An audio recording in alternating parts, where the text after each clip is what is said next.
Welcome to Burlap Teachers. Enjoy the video. You start by confirming Node. JS 14 or newer and your editor are ready. Create the project now with Create React App or Vite. This gives you a working dev server and folder structure. Once done, initialize Git and package. JSON to track changes and dependencies. Make sure to install React and React DOM immediately. Those are the runtime, plus a bundler or scripts. This gets you past setup quickly, so you can focus on building components and viewing live updates in the browser.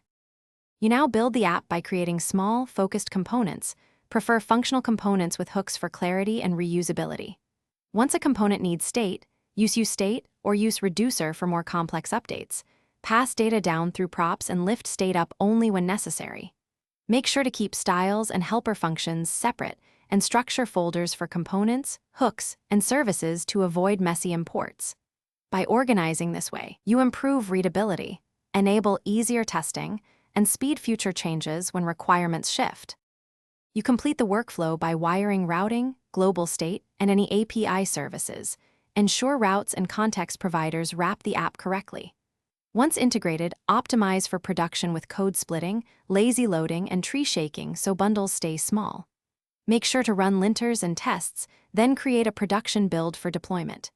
If something breaks, check console errors, verify import paths and dependency versions, and restart the dev server. Most issues are missing exports or mismatched package versions. Thanks for watching. Consider subscribing if this video helped you.